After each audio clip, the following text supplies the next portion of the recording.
Every multiple gestation begins as a biological gamble. When a single fertilized ovum bifurcates, the physiological stakes of the pregnancy multiply instantly. For monozygotic twins, the structural integrity of the entire gestation depends on a very precise clock. The exact day that this single cell divides dictates the physical architecture and the survival odds of the developing fetuses. This diagram maps that early timeline. If the ovum splits before day 8, the pregnancy develops into a diamniotic state. Each fetus forms within its own completely separate protective amniotic sac. But if the split is delayed past day 8, structural barriers fail to form. Both fetuses must share a single monoamniotic sac. A split delayed past day 13 causes mechanical failure. The separation is incomplete, resulting in conjoined twins. The timeline of the ovum's division writes the anatomical blueprint of the pregnancy. It establishes whether the twins will grow in isolated safety or systemic entanglement. Placental architecture dictates the fundamental risk profile of a multiple gestation. The primary differentiator between dizygotic and monozygotic twins is the degree of vascular independence. Dizygotic or fraternal twins are strictly dichorionic. They always develop entirely distinct, isolated placentas with totally independent blood supplies. Monozygotic twins, however, often share a single monochorionic placenta. This shared interface permanently tethers their circulatory systems together, functioning as a closed-loop vascular circuit. Two growing organisms must draw their hemodynamic support from this single well in perfect equilibrium. The system breaks down when abnormal vascular anastomoses form within the tissue, creating microscopic shunts that divert blood flow from one twin directly to the other. A shared placenta that is wired with these abnormal shunts operates as a strictly zero-sum hemodynamic system. Any biological gain in one twin guarantees systemic starvation in the other. Before identifying any specific vascular shunting, clinicians must first confirm the precise architecture of the placenta using ultrasound. The baseline metric is membrane thickness. A thick 4-layer membrane indicates separate placentas, while a thin 2-layer membrane points to a shared monochorionic system. This ultrasound rendering demonstrates the twin peak sign. This beak-like projection wedged between the membrane layers proves a safe dichorionic state with isolated blood supplies. The absence of this triangular peak confirms a monochorionic state. The twins share a single vascular network, and clinicians must immediately begin monitoring for hemodynamic collapse. The most common failure mode in a shared placenta is twin-twin transfusion syndrome, or TTTS. This diagram illustrates a mechanics of TTTS.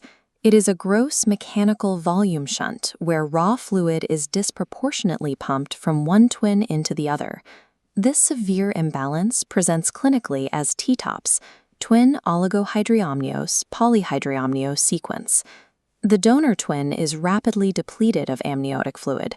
Suffering from severe oligohydramnios, this fetus becomes physically restricted and immobilized against the uterine wall. This depletion creates massive hemodynamic stress. Doppler imaging of the donor reveals abnormally high resistance umbilical artery flow as the cardiovascular system struggles against fluid loss. Conversely, the recipient twin floats freely in a massive, dangerous excess of amniotic fluid, a state of severe polyhydramnios. This creates a lethal paradox. The recipient twin's massive fluid overload induces severe cardiac strain, leading directly to congestive heart failure and a total breakdown of fluid regulation known as hydrops fetalis. In a raw volume shunt, the twin hoarding the systemic resources is actually the one at the highest risk of catastrophic organ failure. A shared placenta can also fail at the cellular level, leading to twin anemia polycythemia sequence, or TAPS. TAPS differs entirely from TTTS because the total fluid volume remains perfectly balanced. The amniotic sacs show no discrepancy in size. The TAPS shunt bypasses raw fluid transfer. Microscopic anastomoses act as a filter, exclusively transferring solid red blood cells. The donor becomes critically anemic, while the recipient develops polycythemia, pumping a dangerously thick, sludgy concentration. This cellular shift frequently emerges iatrogenically.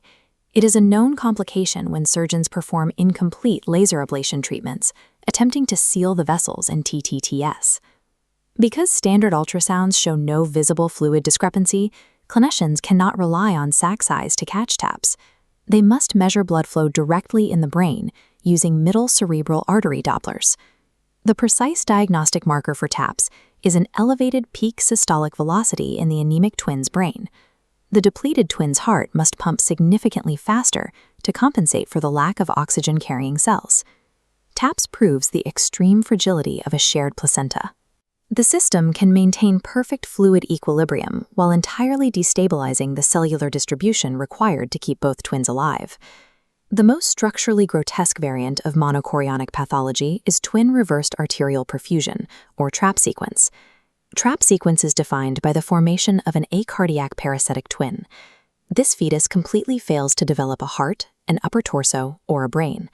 Lacking the cardiovascular system, the acardiac mass survives entirely by hijacking the circulatory system of the normal pump twin.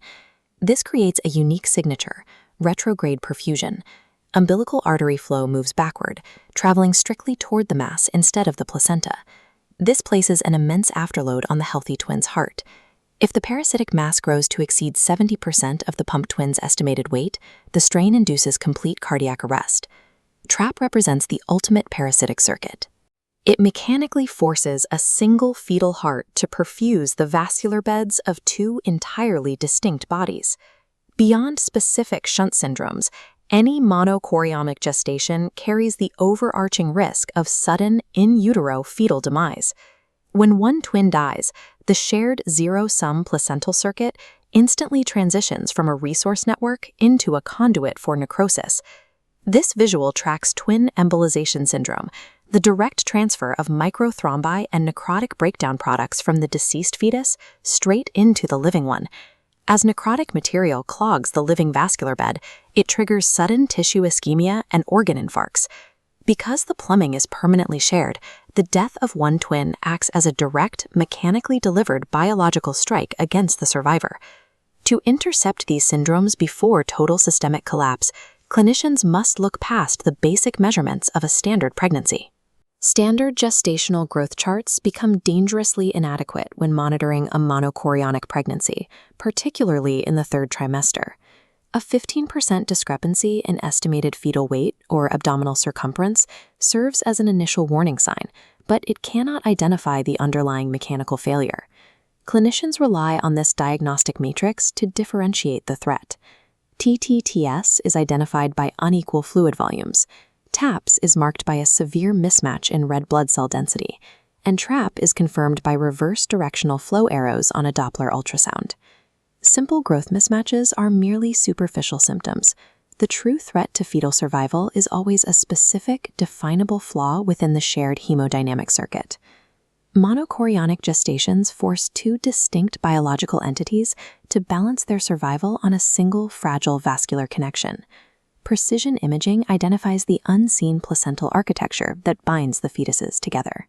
This level of detail moves the clinical focus from simple fetal size to the underlying vascular connections.